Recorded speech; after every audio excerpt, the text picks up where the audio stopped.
beautiful people, welcome back to my channel. Before anything else, I'd like to thank everyone who has watched my previous video, our farm tour. Thank you so much for all the sweet messages and for appreciating my mom's hard work.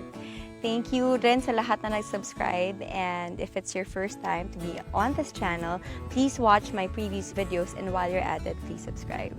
Anyway, since nakita nyo na ang farm namin, this time, I am going to show you our little farmhouse. Shall we? Come in!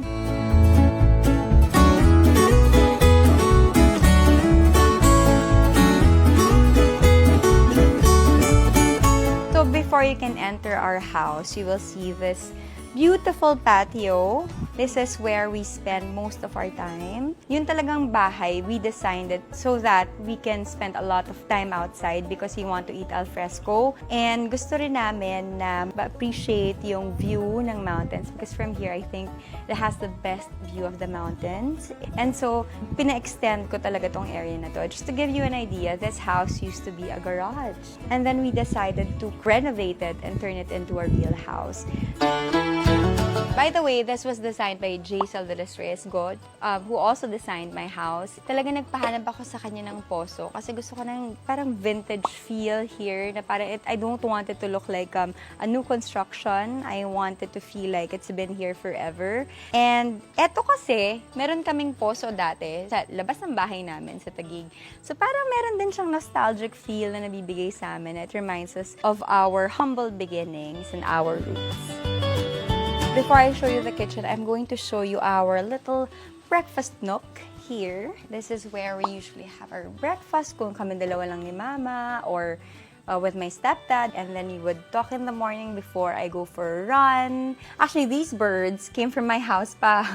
Before I renovated, I had a lot of these little parang vintage-looking birds. And so, in a way, sustainable because I had a lot of things from the old design of my house that went here. Kasi alam mo si Mama, ito trivia, si Mama sobra niyang masinop sa gamit. If anything, baka sa kanya ko nakuha yung pagiging organized. Now, let's go to my kitchen. So this is my kitchen. You can see there's an ambaka rug kasi gusto ko may pagka-rustic yung feel ng entire place. And yung theme nga pala nitong house na to is kind of like an American farmhouse. Nandito ang aming bar or island. Most of the time, I eat here with my mom and my stepdad kapag hindi kami nagsasalo-salo. Before Christmas, I spent 3 weeks here. So, ang daming namin sinelebrate. Nagpabinyag din yung pamangkin ko. And then, nag-Christmas, nag-New Year, nagdebo rin yung pinsan ko. So, ang daming nangyari sa kitchen na to. I also had to cook a lot of different things that I enjoyed doing. Ito bigay ng brother ko pala. BEA firma na chopping board that we turned into a tray to keep the candle and this little plant. And then, ito pinagawa talaga namin ni Ms. Jason. The most important work you will ever do will be within the walls of your home. I believe that very, very much. We have here the stove, of course, and then stuff that my mom keeps here. She loves that. And then, she would hate me pag pinakita ko yung ano niya. Pero tiwala akong laging malinis. She keeps all her glasses there. And then, ang cute niya, ang hilig niya sa mga maliliit na bagay like this. Yun naman, ito yung lalagyanan ng wooden spoons. Itong parang chopping board that says, "What is home without mother?" And so we got it. It's so cute kasi gustong-gusto ni Mama talaga to. My mom also keeps a lot of yung mga ganyan, yung mga ceramics. Meron akong parang small coffee station here. Marami rin kaming ganun dito sa bahay, yung mga sayings. Kasi gusto ko siya mukhang humble and really warm. And so parang ang dami ko yung parang old signages. Meron ditong signage. Tapos may naka-ano siya ng yung pang-open, yung bottle opener for beers. So that when you get a beer from the fridge, and then bago ko lumabas, dyan ka na, hindi ka na maghahanap. And then again, here, rules for a happy home. Never forget. Ito binigay ni Nina sa mama ko. Nina is my friend. Sobrang cute na chicken. Tsaka yung mga eggs laging fresh, nasa farm. When you open this door, you will see a little laundry area that we have. We also have a bathroom here na again, merong old signage.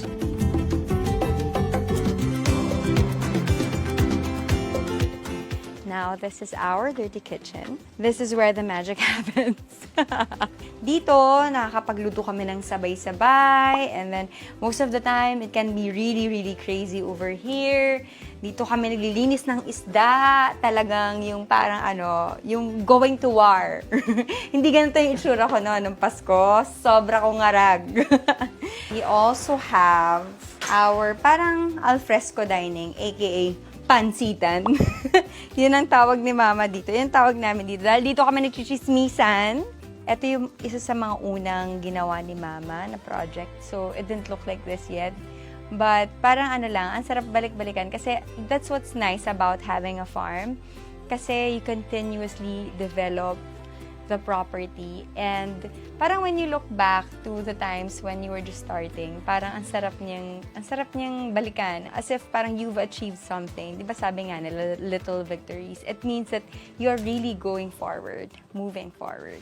Now, I'm going to show you our guest rooms. Actually, we have 4 guest rooms. Parang small quarters lang siya. So, we have room number 1, room number 2, number 3, and then the other one is on the other side. But since my team is here, I won't show you their things next time. So, now I'm gonna show you my brother's house. At eto na nga po pala yung sundo ko. Ano, Santi? Punta na tayo sa bahay nyo?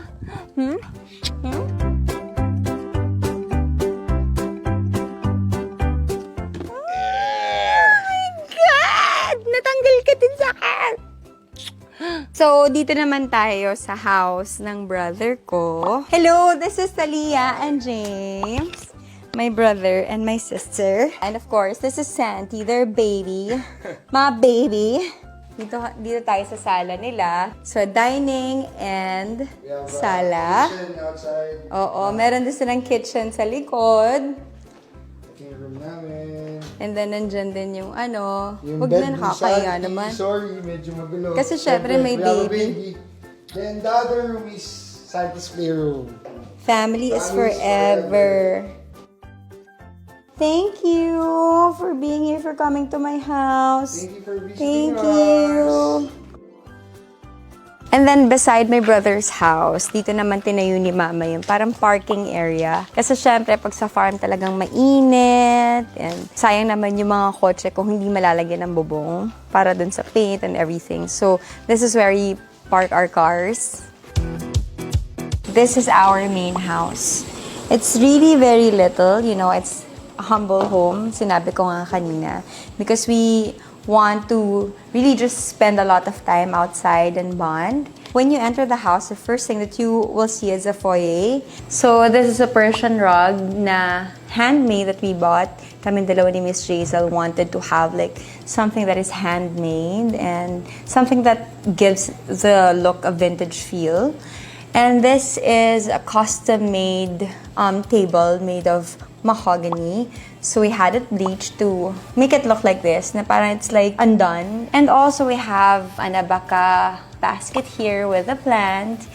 And then I wanted 2 lamps here because I want to have that American farmhouse feel, and it looks so vintage here. But vintage, but a little glamorous. These are Windsor chairs. I like it because it's a classic chair. So parang it matches the entire aesthetic of the place. Here, there is an area where we keep our pictures. So yan yung mga titas ko. This is my mom. 1-year-old pa lang daw ako dito. So my mom must have been 20 years old. And that's me when I was 1-year-old. And then this is a picture of my mom and her lola, si Nanay Faustina. And ito yung pictures ni Mama nung nag-celebrate kami ng 50th birthday niya in Tagaytay. Kita niyo naman, nag-pictorial pa kami dyan. Si Madam M. This one, pinabili sa akin ng mom ko. At first, hindi naman siya ganun ka-into like turntables and all that stuff. But then, we saw this and it's from the 1970s, in fact. And so, we immediately got it. And then, we also got a lot of vinyl records. This is our photo wall. I got the frames from Pottery Barn. So this is when we went to London. That's my picture with my stepdad and my mom. And then during Santi's baby shower. And then si Walter nandito din. Also my brother during his graduation. Of course, Sandy. And then their family, James. So I also have a bar cart here. So alam niyo na kung sino may kasalanan nito. Hindi si mama may kagagawa nito. I got this cute bar cart na merong, it's made of wood and leather and of course, gold hardware. It's from West Elm. Again, with the abaka basket because I want to create like a rustic feel. This is our living room. These pillows I got from Pottery Barn. And this chair was custom made, but I like this chair very much since it's very, very comfy. I really made sure that everything that's placed in it talagang dapat very, very comfortable because of course you're in a farmhouse. Hindi naman kailangan na very stiff yung designs and everything because you are meant to just relax over here. This sofa is from Crate and Barrel. This is my favorite. Sobra niyang komportable. Di ba? Ang dami-dami naming mga pillows. You can just sit here. It could be like, okay, I'm gonna get this ottoman. Then sit here and then watch TV, watch Netflix over here, and it's the best. And then this table naman is made of mahogany again. And when you look closely, you will see na talaga minentain namin yung ano niya, yung normal na texture niya. I didn't want them to sand it because I really want those textures to be there. And then we also have like marble because gusto namin iba-iba yung textures na nasa house. It's made of marble, it has wood here, and a gold hardware that matches the bar cart. So, this is our TV area. Etong wall na to used to be just like a flat wall. And then I had them custom made these bricks and then I had it painted wide over because I want that texture. And as you can see, we also have beams on the ceiling. Yung beams kasi parang nag-create siya ng drama because yung beams yung nilalagyan namin ng lights underneath. We got these candle holders from, I think, Cubao Expo. This is from Crate and Barrel. Again, with the signages. And then with the birds, may fascination yata yung interior designer ko sa mga birds. Of course, since I'm into candles, we have candles all over the place. I got this from Bath & Body Works. And you will see around the house, even in the kitchen, meron kami mga ganito, parang galvanized finish na stuff. Because parang, di ba sa mga American homes, maraming ganon. So parang, gusto ko lang ng different textures, but then the colors really come together. And so this is our dining table that is so heavy. I think it's made of mahogany, if I'm not mistaken. This is also custom made. And it has a bench that matches the table. We also have chairs like this here. Meron siyang parang vintage feel to it. And this mirror is also custom made. Para it makes the room look a little bigger. It reminds me of my French door. And this one, gusto ko lang yung mga light fixtures ng mga farmhouses. Dun sa kitchen ko rin, it looks kind of like this. Now I'm going to show you my room. Before that, I want you to see this hardwood. It's made of Germalina. I don't know if I'm pronouncing it right. It says made of hardwood and it's all natural. We didn't paint it so much. And I'll show you my room. Come in.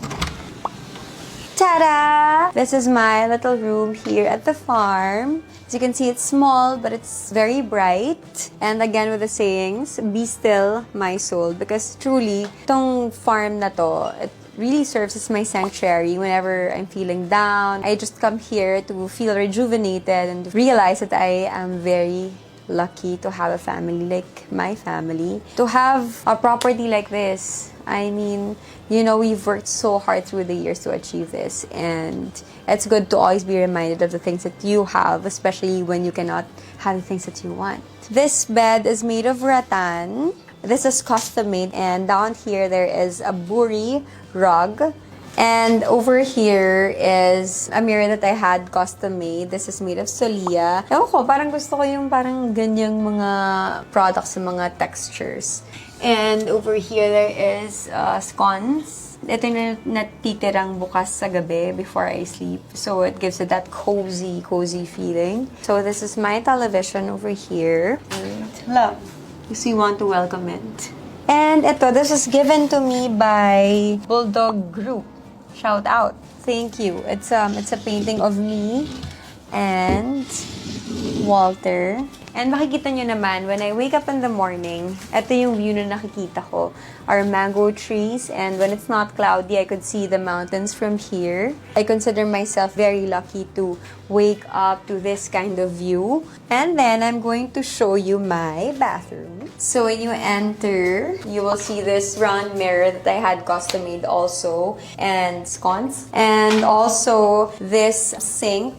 We also had this custom made. It's made of Solia again, just to match the mirror. And we also have machuca tiles. Meron din kaming rose gold na hardware just to keep it a little bit more glamorous since everything's so rustic already.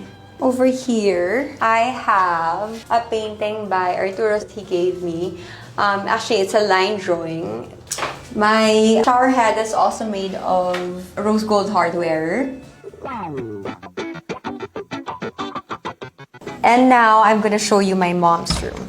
It's a very simple room. My mom opted for a very simple room. This is her bed. It's also custom made. Everything here is custom made except for, of course, that chair. Her favorite chair that I got for her for Christmas. This is also has become my favorite whenever I'd come here. Dito ako dumidiretso. So, ang sarap kasi talagang Para siya, this is not an ad, by the way. And alam niyo naman na hindi nakakalakad yung nanay ko. So, ang laking ginhawa sa kanya nito because sumasakit din yung hips niya from just sitting down all day. So, I think this is the best gift for her. This is their TV. This is a cute signage that says Mr. and Mrs. And a bowl here for their keys and everything. This chest is also custom made. This is made by Manny Garibay, and this is from his earlier works. It's a mother and child painting. And then this is where my mom stores her bags and shoes, but she used to live in Pasig until now. She keeps her house there. So, nandun pa rin most of her stuff. But since the pandemic, dito na sila tumira. And this is her bathroom. This is made of machuca tiles, again, just like my bathroom. And as you can see, wala silang shower enclosure because my mom can no longer walk. So, meron din sila dito parang bench. And so, when she showers, at least meron siyang nauupuan dito. Hindi niya kailangan tumayo ng matagal kasi hindi niya kaya. And yung shower head is this height also, just to make sure that she will be able to shower ng mas komportable. But there is also a shower head over there, parang rain shower for my stepdad. And my mom is OC. She keeps all her stuff here. Kasi hindi masyadong malaki yung area, so she doesn't have a lot of storage. So there. It's a very simple bathroom. Pero kung meron kayong PWD sa bahay, you can also get that idea. Dapat may bench sila parate kasi talagang ang laking tulong sa mom ko na may bench siya sa shower area niya.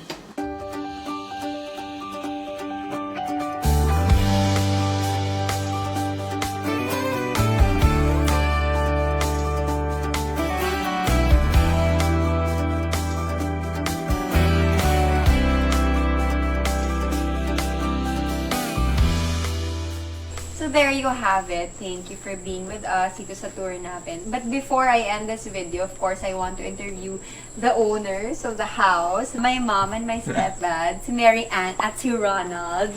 Palakpakan naman natin! Sila ang dahilan kung bakit ang ganda-ganda ng BEA firma. Hindi ko na-share sa kanila kanina yung tungkol dito sa solar energy dito sa bahay. Kasi yung bahay namin, pati yung mga guest rooms and even the lights, powered by solar energy. So, it makes the farm very sustainable. Ano yung mga pinakamahirap na pinagdaanan nyo? Like yung kinuwento nyo yung huling bagyo, may mga binayong mga trees. May mga natumba. Siguro mga 7 puno ng mangga natumba. Alam mo ba, gusto kong umiyak every time na merong natutumba para kong aatakihin kasi ang tagal ko silang hinintay. Ganito lang sila nung tinanim ko. Tapos ganyan na silang kalaki yan. Tapos isa-isa natutumba. Alam mo, ginawa ko, pumasok ako sa room. Ayoko nakikita may tumutumba. Lumabas lang ako nung naitayo na nila ang mangga.